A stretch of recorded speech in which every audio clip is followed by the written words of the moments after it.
Sunspear is the seat of House Nymeros Martell and the capital of Dorne.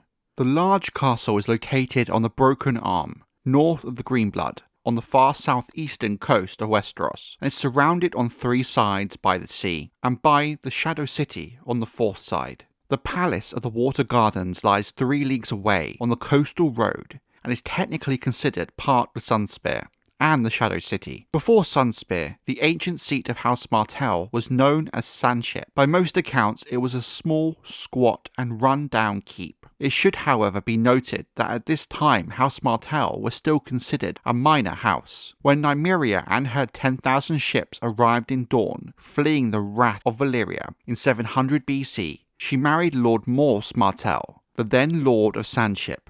This marriage led to the formation of the new house, House Nymeros Martell, an alliance between the Dornish and the Rhoynar. So powerful was this match, it led to Nymeria's wars, and the unification of Dorne under House Martell. The seat of the ruling prince and princess of Dorne became Sunspear, the castle which developed around Sandship. It was named after the union of the Martell spear with the sun of the Rhoynar. It contains beautiful towers built in the Rhoynish fashion, such as the Spear Tower and the Tower of the Sun of the Old Palace. The winding walls of the castle were also built around 400 BC.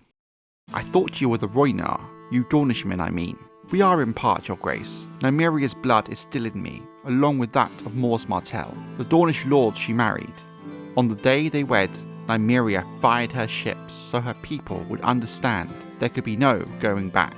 Myrcella Baratheon and Arianne Martell, A Feast for Crows, Chapter 21, The Queenmaker.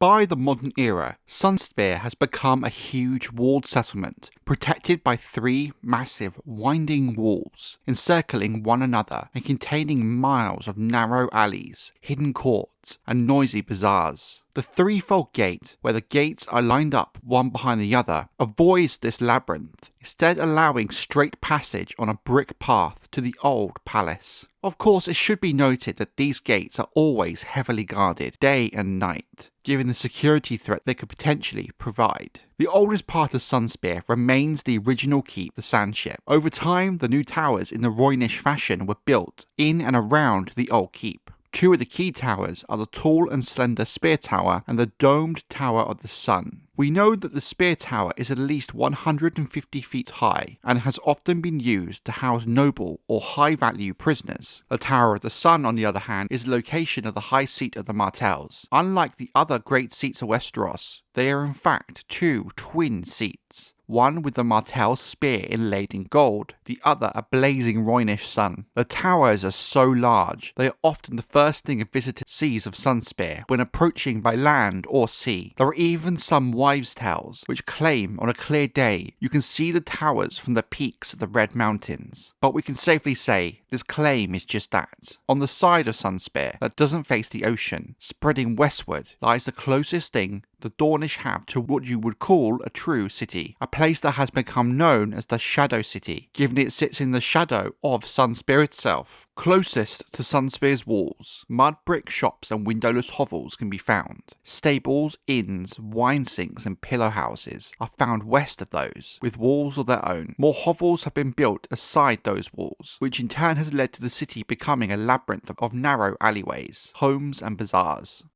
I will not fight you, Princess Meria told Rhaenys, nor will I kneel to you. Dorne has no king. Tell your brother that. I shall, Rhaenys replied. But we will come again, Princess, and the next time we shall come with fire and blood. Meria Martell and Queen Rhaenys Targaryen. Fire and blood, Aegon's conquest. Sunspear would prove to be a key political location during the reign of House Targaryen, very much thanks to how the Dornish resisted Targaryen rule for centuries. During the conquest itself, Queen Rhaenys Targaryen confronted Princess Meria Martell at Sunspear, but she refused to surrender, and Rhaenys retreated from Dorne, given the Dornish lords were hiding in secret locations rather than fighting and defending their keeps. Thus, you cannot beat a foe you cannot fight. When the conquest itself was all said and done, King Aegon could focus his full attention on Dorne in what became known as the First Dornish War. Again, much like the conquest, the Dornishmen abandoned their castles, allowing House Targaryen to take them without a fight. The difference is this time, House Targaryen Targaryen was here to stay, and thus garrison the castles. Princess Meria vacated Sunspear before the arrival of King Aegon and Queen Rhaenys, who found the Shadow City half abandoned as well. Within Sunspear's Great Hall, Aegon declared that Dorne was now part of the realm ruled by the Iron Throne, and he named Lord Jon Rosby as Warden of the Sands and Castellan of Sunspear. After Aegon returned to King's Landing, however, Dorne immediately rose up in rebellion. The Dornishmen swarmed in from the Shadow City, and Jon Rosby was killed in the recapture of Sunspear. Lord Harlan Tyrell would march east from Hellholt to retake the castle, but his host disappeared in the Red Sands of Dorne, never to be found. Later in the war, in 9 AC, during the 2 years of the Dragon's Wrath, a Targaryen rampage of revenge for the death of Rhaenys Targaryen at Hellholt, Targaryens burned Dornish castles all over Dorne with dragonfire, with the exception of Sunspear. It's speculated by Archmaester Timothy that the Targaryens did so to encourage House Martell's bannermen to turn against their overlords. Ultimately, this failed, and the Dornish remained loyal. Daeron Targaryen was only 14 when he conquered Dorne, a conquest that lasted a summer. Your boy king lost 10,000 men taking the place, and another 50 trying to hold it. Someone should have told him that war isn't a game. Jon Snow and Benjen Stark, A Game of Thrones Chapter 5, Jon 1.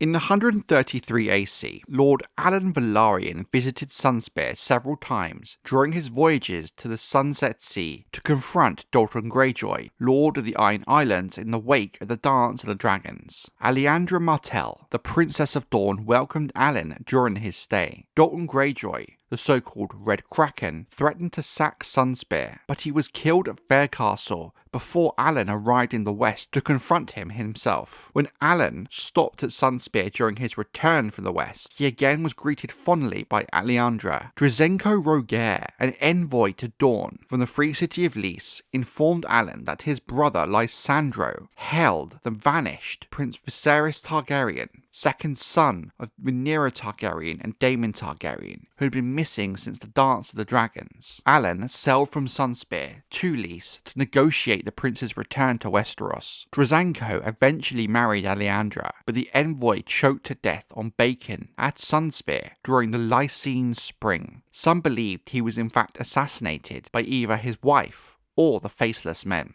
Around 158 AC, during King Daeron I, the young dragon's conquest of Dorne, Rickon Stark, the son of Cregan Stark, Lord of Winterfell, was killed in a battle outside of Sunspear in one of the final battles of the conquest of Dorne.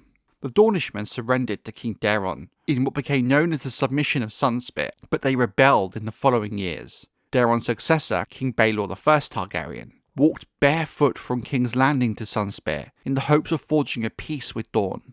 Dorne eventually joined the Seven Kingdoms during the reign of King Daeron II, through the marriage of his sister Daenerys to Rhoynar Martell, the Prince of Dorne, in 187 AC. A portrait of Princess Daenerys still hangs in the halls of Sunspear to this day. During Robert's Rebellion, in the years 282 to 283 AC, Rhoynar Martell was killed at the Battle of the Trident, and Elia Martell was murdered in the sack of King's Landing. Lord Jon Arryn, the new Hand of the King to King Robert Baratheon, personally travelled to Sunspear after the war to return Lewin's bones and secure a peace with Prince Doran Martell, a task that many feared would not be possible, given that Elia was his sister, and many Dornishmen and Dornish lords were angered at her murder on the supposed orders of Tywin Lannister. There was in fact much dissatisfaction when Doran did make peace. During the timeline of the main book series, during a Feast for Crows, Princess Myrcella Baratheon, a ward of Prince Doran Martell and betrothed to his son, Trystane Martell, has quarters in the Tower of the Sun. It is also believed that the Kingsguard Knight Sir Aerys Oakheart, whom is the protector of the princess, also has quarters somewhere in Sunspear. Later, following the death of his brother, Prince Oberyn Martell, at the hands of Sir Gregor Clegane in King's Landing, Prince Doran orders Areo Hota